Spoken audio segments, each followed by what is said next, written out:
In a quiet town just outside the sprawl of Chicago, there lived a man named Daniel.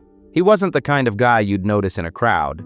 He wasn't wealthy, loud, or powerful. He spent his days at a local warehouse, moving heavy crates and marking time by the ache in his shoulders. Daniel believed in the simple things: honest work, a steady hand, and the kind of promises that don't break when life gets messy. Every evening, once the dust of the warehouse settled, Daniel would sit on the weathered steps of his apartment building and call Emma. Emma was different. She lived in the heart of the city, chasing a life that was bigger, louder, and brighter. She used to tell him, "You're rare, Daniel. You're kind. You see me in a way no one else does." Those words were his fuel. He never complained about the grueling shifts or the hollow silence of his lonely apartment.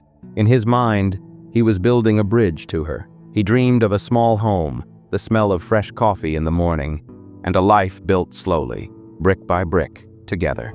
But silence eventually started to fill the spaces where her voice used to be. One night, unable to carry the weight of the unknown any longer, Daniel finally asked the question, "Emma, do you see a future with me?" The silence on the other end of the line lasted forever. When she finally spoke, her voice was soft, but it cut deep. "Daniel, you're a good man, truly. But love isn't enough anymore. I want more than just fine. I want stability, comfort, a life that feels big. I just can't live a small life, Daniel." She wasn't trying to be cruel, but the honesty broke him more than a lie ever could. A month later, while scrolling through his phone, he saw it. A photo of Emma standing next to a man in a tailored suit, a luxury car gleaming in the background. She was wearing that same radiant smile she used to save just for him. The caption was short, "New beginnings." Daniel stared at that screen until the light dimmed.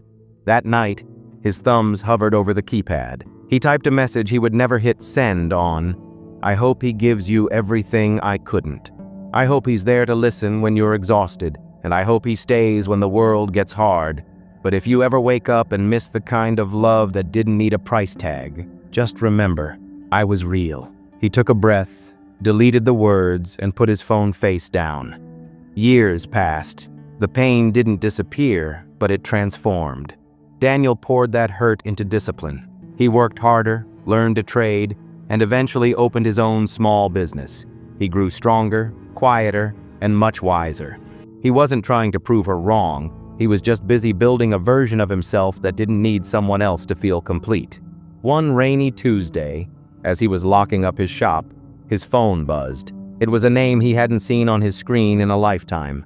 "Emma." "I was wrong," the text read. "I lost myself chasing the wrong things. You were the only person who ever loved me for who I actually am, not what I could give you." Daniel stood there in the rain, looking at the glowing screen. He thought about the man he used to be, the one who would have dropped everything to run to her. Then he looked at the life he had built with his own 2 hands. He typed back a single line, "I hope you find peace. I already did." So friends, the story ends here, but it leaves us with a lesson. Because sometimes the greatest success isn't getting rich or winning someone back. It's becoming strong enough to walk away from a love that didn't choose you when you were small. So I'd love to know, what part of Daniel's journey hit home for you? Was it the silence on the phone or the peace he finally found? Let me know in the comments. I read every single one. If this story moved you today, please give it a thumbs up and share it with someone who might be going through a hard time. And if you want to be a part of what we're building here, hit that subscribe button and join our community. Your support truly means the world to me. Thank you so much for watching and for giving this story your time. I'll see you in the next one.